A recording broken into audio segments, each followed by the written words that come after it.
مجتبی محمد مصطفیٰ ارواحنا فدا صلی اللہ تعالی علیہ وآلہ وسلم کی بارگاہ بے قسمنا میں جھوم جھوم کر با آواز بلند درود شریف پڑھے۔ اللہم صلی علی سیدنا مولانا محمد طب القلوب و دوائیہا و عافیت الابدان و شفائیہا و نور الابصار و ضیائیہا وعلی آلہ و صحبہ وسلم صلاۃ و سلام علیک یا رسول اللہ۔ نبی اور آل نبی کی بارگاہ میں ایک بار اور بآواز بلند درود شریف پڑھ لیں۔ اللہم صلی علی سیدنا مولانا محمد عبدک و رسولک و صلی علی المؤمنین والمؤمنات والمسلمین والمسلمات صلاۃ و سلام علیک یا زینت عرش اللہ صلی اللہ تعالی علیہ وسلم۔ عشق کی وارفتگی میں ڈوب کر دل کی گہرائیوں کے ساتھ ایک بار اور بآواز بلند درود شریف پڑھ لیں۔ اللہم صلی علی سیدنا مولانا محمد معدن الجود والکرم والہ وبارک وسلم صلاۃ و سلام علیک یا رسول اللہ صلاۃ و سلام علیک یا حبیب اللہ وعلی آلک و اصحابک یا رحمت للعالمین صلی اللہ تعالی علیہ وسلم۔ اللہ رب العزت کا ہم پر بے پناہ کرم اور احسان عظیم ہے کہ اس نے اپنے پیارے محبوب اور محبوبوں کے صدقے میں ہم کو پھر سے جمعہ میں جمع ہونے کی توفیق بخشی ہے۔ ہم اس کی بارگاہ کے شکر گزار بندے بن کر دعا کریں کہ یا اللہ خطبہ رائچور کے صدقے میں، آل رسول کے صدقے میں اسی طرح ہمیں آنے والا جمعہ بھی نصیب فرما اور آنے والا سال ماہ محرم بھی نصیب فرما، پھر سفر کا مہینہ بھی ہم سب کو نصیب فرما، آمین آمین یا رب العالمین بجاہ سید المرسلین برحمتک یا ارحم الراحمین۔ میرے پیارے آقا صلی اللہ علیہ وسلم کے پیارے دیوانوں، میں نے وعدہ کیا تھا کہ گزشتہ جمعہ میں آپ حضرات کے سامنے امام حسین کی شہادت کے بعد کے واقعات کچھ رکھنا چاہ رہا تھا، مگر میرے گھر میں کچھ حالات ٹھیک نہ ہونے کی وجہ سے حافظ عبدال صاحب کو آپ نے سماعت فرمایا ہے۔ پھر الحمدللہ کربلا والوں کا کرم ہے کہ پھر ہمیں جمعہ ملی ہے، صحت اور تندرستی کے ساتھ پھر ہم جمع ہوئے ہیں۔ یقین جانیے کہ اللہ کا ہم پر بے پناہ کرم احسان ہے، اتنی نافرمانیاں کرنے کے بعد بھی اللہ ہمیں روزی دے رہا ہے، پانی پینے کے بعد پیاس بھی بجھا رہا ہے، کھانے کے بعد بھوک بھی مٹا رہا ہے، اور وہ کھانا چاہے کیسا بھی ہو، مسالے والا ہو سادہ ہو، کون سے بھی کھانا کھا لیں، ہاضمہ بھی اچھا ہو رہا ہے۔ یہ سب اس کا فضل اور اس کا کرم ہے، اور جو رزاق ہمیں اتنی نعمتیں نوازنے کے بعد بھی ہم اپنے رب کے کتنے وفادار بندے ہیں، ہم اپنے رب کے کتنے وفادار بندے بن کر اس کی فرما برداری میں عمل کر رہے ہیں، اسے آپ ذرا آج کی ان باتوں میں غور سے سننا ہے اور اپنی زندگی میں ایک عملی جامہ پہننے کی کوشش کریں۔ قاتلان حسین، مولا حسین کو قتل کرنے والے، ان کو شہید کرنے والے، ان کا انجام، ان کا حشر کیا ہوا، یہ بھی آپ کے سامنے رکھوں گا۔ فیصلہ آپ کو کرنا ہے۔ جو لوگ کہتے ہیں کہ یزید حق پر تھا، ان کا انجام کربلا کے بعد کیا ہوا، یہ اگر آپ سن لیں گے تو پتہ چلے گا کہ کون حق پر ہے اور کون نا حق پر ہے۔ یہ ہمیں بولنے کی ضرورت نہیں، فیصلہ آپ کریں گے۔ آئیے سرکار مدینہ کے دیوانوں، مولا حسین کربلا میں کوئی کرامت دکھائے نہیں، کربلا کے بعد اتنی کرامتیں ظاہر ہوئی کہ مولا حسین سر کٹا کر بھی سر بلند رہا، سر کٹا کر بھی سر بلند رہا، اور اس کٹے ہوئے سر مبارک کو دیکھ کر دوسرے یہودی لوگ کلمہ پڑھ کے مسلمان ہو گئے۔ یعنی یہاں سے اب کرامتوں کا ظہور شروع ہو رہا ہے۔ مولا امام حسین رضی اللہ تعالیٰ عنہ کربلا کی سرزمین پر شہید ہونے کے بعد، ان کو شہادت کا جام نوش کرنے کے بعد، ان کو جب بے دردی کے ساتھ انہیں شہید کر دیا گیا تو انہوں تو جنت کے نوجوانوں کے سردار تو ہے ہی ہیں، ان کی شہادت ہونی واقعی تھا، کیونکہ ان کی پیدائش کے وقت ہی ان کے شہادت کا چرچا ہونے لگا، اس میں کوئی دو رائے نہیں ہے۔ مگر امام حسین شہید ہونے کے بعد یزیدوں نے جو سوچا تھا، یزیدوں نے جو پلان بنایا تھا، یزیدیوں نے جو دل و دماغ میں خیالات لائے تھے، مگر وہ کامیاب نہیں ہو سکے، ناکام ہوتے ہوئے نظر آتے ہیں۔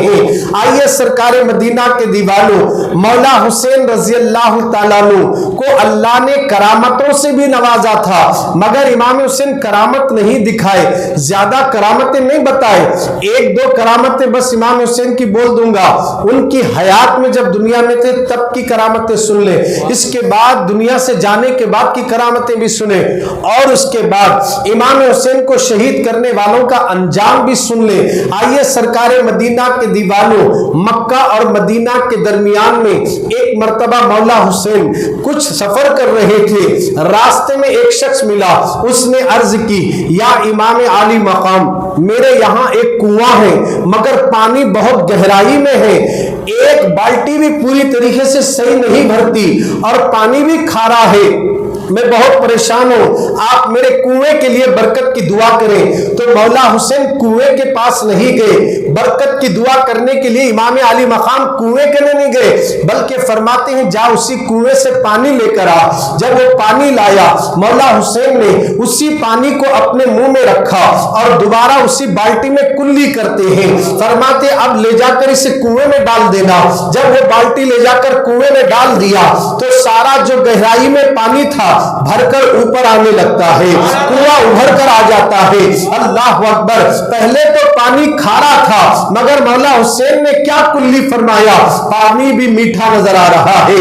امام حسین رضی اللہ تعالیٰ عنہ کی یہ کرامت ہے کہ آپ نے جس کنویں کے پانی کو اپنے منہ میں لے کر کلی کر دے تو وہ کنویں کا پانی بھی میٹھا ہو جائے، اور ساتھ ہی ساتھ جو گہرائی میں تھا پانی وہ اوپر آ کر بتا رہا ہے۔ مولا حسین مجبور نہیں ہے، مولا حسین لاچار نہیں ہے، اللہ نے حسین کو اختیارات عطا کر دیے ہیں، اللہ نے حسین کو یہ پاور دیا ہے کہ وہ اگر چاہے ٹھوکر مارے تو بھی چشمے جاری ہو جاتے ہیں۔ مولا حسین کو اللہ عمل میں کرامتوں سے نوازا ہے۔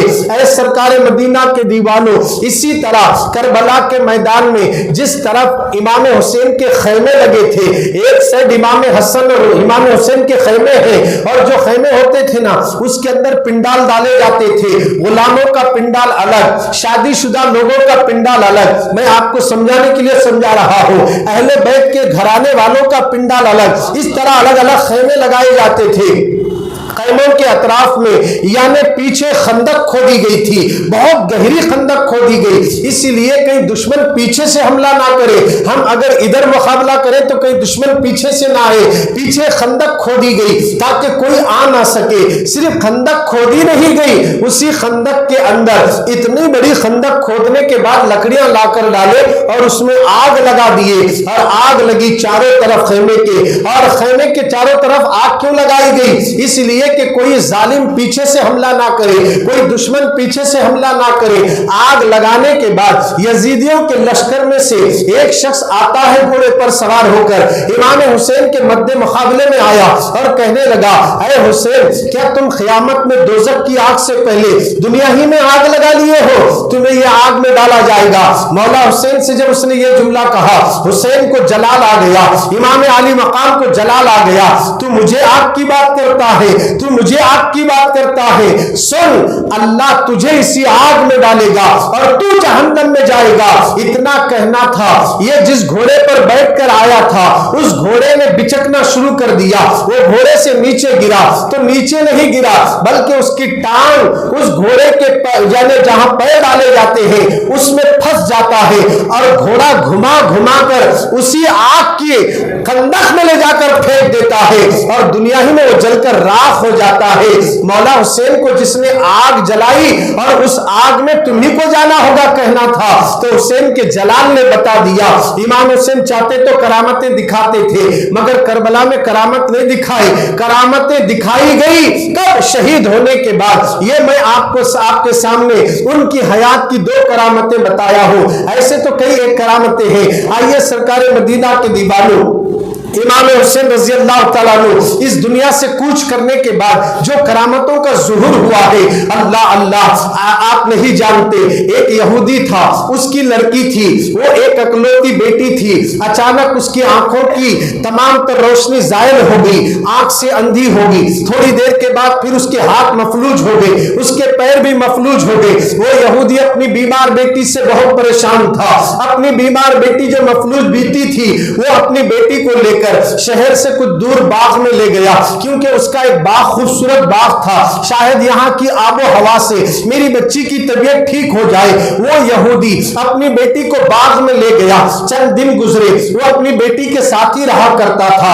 ایک دن کام کی غرض سے شہر چلا گیا اور جیسے ہی وہ شہر لوٹا، شہر گیا تو شہر جانے کے بعد کام کر کے واپس لوٹنے میں تاخیر ہو گئی، رات زیادہ ہو گئی تو وہ شہر میں ہی رات گزارا، مگر اس کی ایک بیٹی جو باغ میں تھی وہ تنہا اکیلی تھی، آنکھ سے اندھی تھی، پیر سے معذور تھی، ہاتھ سے لوجی تھی۔ اللہ اکبر، یعنی ڈھانچہ ہی ڈھانچہ تھا۔ اب اس نے کیا دیکھا؟ اندھوں کے لیے تو رات اور دن دونوں یکساں ہوتے ہیں، مگر وہ جس باغ میں تھی اس باغ کے اندر ایک کبوتر آیا جس کے بدن پر خون لگا ہوا ہے۔ وہ کبوتر ایک درخت کی ٹہنی پر بیٹھا ہے اور وہ رو رہا ہے۔ اس کے رونے کی آواز کو وہ لڑکی سننے کے بعد گھسیٹتے ہوئے وہ جہاں سے رونے کی آواز آ رہی ہے اس درخت کی ٹہنی کے نیچے پہنچی۔ جب اس کے رونے کے درد بھری آواز کو اس لڑکی نے سنا، اس کی آنکھوں میں بھی آنسو آ گئے۔ وہ فطرتاً اپنی نگاہوں کو اوپر اٹھاتی ہے، اس طرح دیکھنے لگی تو جہاں پرندہ بیٹھا تھا اس کے بدن پر خون تھا۔ جیسے اس نے نگاہ اوپر کرنا تھا اس پرندے کے پر سے خون کا ایک ٹپکا نکلا اور سیدھا اس کی آنکھوں پہ گرا۔ آنکھ میں روشنی آ جاتی ہے، آنکھ میں نور آ جاتا ہے۔ جیسے آنکھ میں نور آنا تھا، یہ حیران ہو گئی، اپنے ہاتھ کو آگے بڑھاتی ہے، خون کا دوسرا خطرہ گرتا ہے، وہ ہاتھ پہ ملتے ہی ہاتھ درست ہو جاتا ہے۔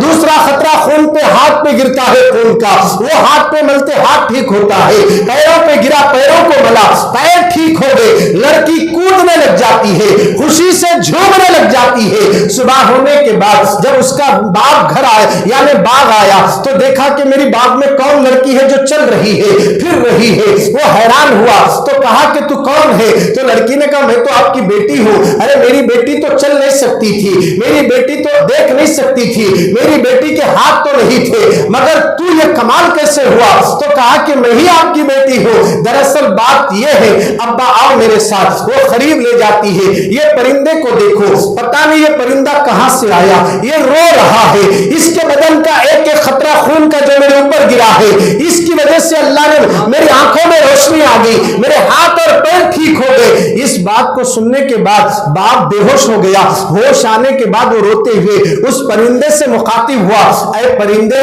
یہ تو بتا یہ خون کہاں کا ہے اور تو کہاں سے آ رہا ہے؟ اللہ نے پرندے کو بولنے کی طاقت دی اور اسے سننے کی طاقت دی۔ وہ پرندہ کہتا ہے سنو کہ ہم ہمارے ساتھیوں کے ساتھ سخت گرمی میں 10 محرم کی تاریخ کو ہم اپنے گھوسلوں سے نکل کر ہم جنگل کی طرف دانا چننے کے لیے جا رہے تھے۔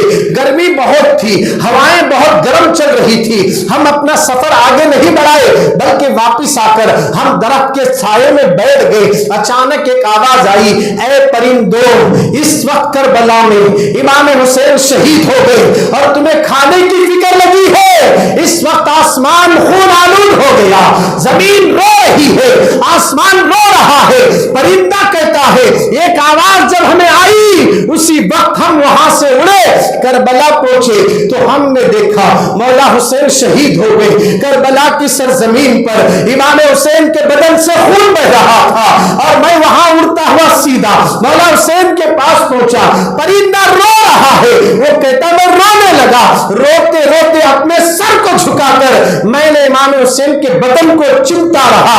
اللہ اکبر, یہ خون کسی اور کا نہیں ہے بلکہ مولا حسین کا خون ہے. اب جب حسین کے خون کے خطرے میں اتنا پاور ہے کہ جس کے پیر ختم ہو گئے وہ خون کا خطرہ اس کے پیروں میں طاقت بخش رہا ہے, آنکھوں میں روشنی دے رہا ہے, ہاتھوں میں قوت دے رہا ہے. تو وہ کہنا ہی تھا, وہ یہودی کہنے لگا اگر یہ بات سچ ہے حسین بھی سچے ہے, حسین کا نانا بھی سچا ہے, مجھے ابھی اسی وقت کلمہ پڑھ کے مسلمان بننا ہے. فوراً وہ اور اپنی پوری فیملی کے ساتھ لا الہ الا اللہ محمد رسول اللہ کلمہ پڑھ کے مسلمان ہو جاتا ہے. امام حسین کے جب خون کے خطروں میں یہ پاور ہے, جس کے گھر میں بیمار کوئی مفلوج پڑا ہے وہ پریشان ہے کہ کون سا ڈاکٹر ایسا ہو جو جلد سے جلد میرے باپ کو ٹھیک کرے, میرے بچوں کو ٹھیک کرے, میری ماں کو ٹھیک کرے. ارے جہاں جس کا کوئی علاج نہیں ہوتا ہے وہ آل رسول کے در پہ وہ علاج ہوتا ہے. جہاں ڈاکٹروں کی ڈاکٹریت ختم ہوتی ہے, حکیموں کی حکمت ختم ہوتی ہے, جہاں طبیبوں کی طبیعت ختم ہو جاتی ہے وہاں آل رسول کے گھر سے شروع ہوتی ہے. ان کی ٹھوکروں سے مردے بھی زندہ ہوتے ہیں. اللہ نے یہ پاور آل رسول کو عطا کر دیا ہے. آج ہم اسی حسین کی یاد میں, آج اسی حسین کی یاد میں ہم جمعہ میں مسجد لوہارواڑی میں آ کر یہ ثابت کرتے ہیں ہم یزید کے چاہنے والے نہیں, حسین کے چاہنے والے ہیں. ہم رسول کے چاہنے والے ہیں, ہم آل رسول کے چاہنے والے ہیں. یہ مولا حسین کی کرامت ہے. اللہ اکبر. اتنا ہی نہیں, فرمایا گیا ملک شام کی طرف جب ان کے سر مبارک کو لے جایا جا رہا تھا, ملک شام سے پہلے ایک ہیران نامی شہر ہے اور وہاں پر ایک اوپر قلعہ تھا. اس قلعے میں ایک یہودی رہتا تھا جس کا نام یحییٰ تھا. وہ ان کا استقبال کرنے کے لیے اپنے قلعے سے باہر آ کر جب منظر دیکھا تو وہاں اس نے دیکھا نیزوں پر سریں ہیں. اللہ اکبر. ان سروں میں سے سب سے آگے امام حسین کا سر تھا. اس نے اس سر مبارک کو غور سے دیکھا تو سر مبارک سے لے کر آسمان تک نور برس رہا ہے. یہ منظر وہ یہودی یحییٰ نامی شخص نے دیکھا. بالکل جب امام حسین کے سر مبارک کے قریب آیا تو مولا حسین کے ہونٹ ہل رہے تھے. اپنے کان قریب لے گیا تو حسین قرآن کی تلاوت کر رہے ہیں. حسین تلاوت قرآن کر رہے ہیں اور جیسے امام حسین کی تلاوت کردہ قرآن کو سنا تو اس نے پوچھا یہ سر کس کا ہے؟ یزیدیوں نے کہا یہ سر حسین کا ہے. اچھا حسین کس کے بیٹے ہیں؟ کہا مولا علی کے بیٹے ہیں. اچھا علی کس کے داماد ہیں؟ کہا محمد کے داماد ہیں. فوراً اتنا کہنے کے بعد کہا اگر یہ بات ہے تو حسین سچے ہیں, حسین کا دین سچا ہے, مولا حسین حق پر ہے. اسی وقت اس نے وہیں پر بلند آواز سے ان یزیدیوں کے سامنے کلمہ شہادت پڑھ کے مسلمان ہو جاتا ہے. اور جیسے اسلام قبول کیا اس نے کلمہ پڑھ کے مسلمان ہونے کے بعد اپنے سر سے پگڑی کو اتارا. بہت بڑی پگڑی تھی مگر اس نے اپنی پگڑی کو اتار کر ٹکڑے کیا اور جن کے یہاں کپڑے پھٹے تھے ان کو وہ پگڑی کے ٹکڑے نکال کر دیا کہ آپ اسے اپنے استعمال میں رکھ لیں. 1000 درہم لایا. کہا کہ امام زین العابدین سے کہتا ہے. یہ کون ہے امام زین العابدین؟ مولا حسین کے بیٹے ہیں. اللہ اکبر. ان سے کہتا ہے یہ درہم رکھو آپ کے پاس, آپ کے خرچ میں رکھو. یزیدیوں نے دیکھا یہ کیا کر رہے ہو, ہم جن کو مار کر ان کو تکلیفیں دے کر لے کر آئے ہیں اور تم انہیں پیسے دیتے ہو, انہیں رقم دے رہے ہو اور تم کپڑے فراہم کر رہے ہو, میں تمہیں قتل کر دوں گا. تو اس شخص نے کہا قتل کی دھمکی کسے دے رہا ہے؟ جانتا ہے اگر اس طرح تو اپنی آواز کو بلند کر دے گا تو میں تیرا سر اڑا دوں گا. اسی وقت جنگ چھڑ جاتی ہے اور فوراً وہ یحییٰ نامی شخص نے تلواریں منگائی. اسی وقت 10 سے 12 یزیدیوں کو جہنم رسید کر دیا. دیا اور خود بھی شہید ہو جاتا ہے، اللہ کی راہ میں شہید ہو گیا۔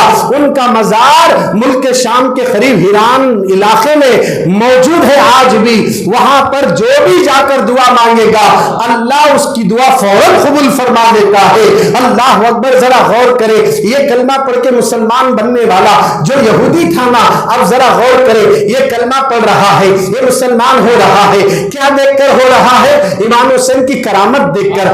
کٹے ہوئے سر کٹ کر بھی کتنے دن ہو گئے، اس کے باوجود بھی سر سے خوشبو آ رہی ہے، رحمتوں کا نزول ہو رہا ہے، آسمان سے لے کر امام حسین کے سر تک نور برس رہا ہے، اور کلمہ اور قرآن مجید کی تلاوت کر رہے ہیں، اور لوگ حسین کی کرامتوں کو دیکھ کر کلمہ پڑھ رہے ہیں، اور کلمہ پڑھنے والے امام حسین کا سر اڑا دیے۔ لوگ حسین کے سر مبارک کو دیکھ کر کلمہ پڑھ رہے ہیں، اور کلمہ پڑھنے والے امام حسین کا سر تن سے جدا کر دیے۔ اللہ اکبر، پتہ یہ چلا مولا حسین سے پرندے بھی محبت کرتے ہیں، جانور بھی محبت کرتے ہیں، اور فرشتے بھی محبت کرتے ہیں۔ اسی لیے کہا کہ میرے رسول نے مولا حسین سے میں محبت کرتا ہوں، تو بھی محبت فرمانا، اور جو ان سے محبت کرے تو ان سے بھی محبت کرنا۔ آج ہم بھی حسین سے محبت کرتے ہیں، آج ہم بھی امام حسن سے محبت کرتے ہیں، آج ہم بھی شہدائے کربلا سے محبت کرتے ہیں۔ اللہ اکبر، آپ غور کریں، مولا حسین کٹنے کے بعد بھی، اس دنیا سے رخصت ہونے کے بعد بھی مر کر مرے نہیں، زندہ ہے، اور کربلا کا میدان یاد رکھیے ہونے کے بعد اسلام بڑی تیزی سے پھیلنے لگا، پوری دنیا میں اسلام کا پرچم بلند ہونے لگا۔ لوگوں نے سوچا تھا کہ امام حسین کے قتل کے بعد، ان کی شہادت کے بعد اب سب دنیا میں یزید کا راج چلے گا، نہیں، سرکار کے دیوانے، مدعی لاکھ برا چاہے تو کیا ہوتا ہے، وہی ہوتا ہے جو منظور خدا ہوتا ہے۔ قتل حسین اصل میں مرگ یزید ہے، قتل حسین اصل میں مرگ یزید ہے۔ اسلام زندہ ہوتا ہے کربلا کے بعد، اسلام زندہ ہوتا ہے کربلا کے بعد۔ اللہ اکبر، امام حسین کی شہادت کے بعد ایسے ایسے واقعے رونما ہوئے ہیں۔ اللہ اکبر، آپ کے سامنے میں ایک چند باتیں عرض کر دوں گا۔ آئیے سرکار مدینہ کے دیوانوں، ذرا مولا حسین کے شہید کرنے والے ان قاتلوں کا انجام کیا ہوا، یہ سننے سے پہلے محبت بھری آواز میں، بلند آواز سے ایک بار درود شریف پڑھ لیجیے۔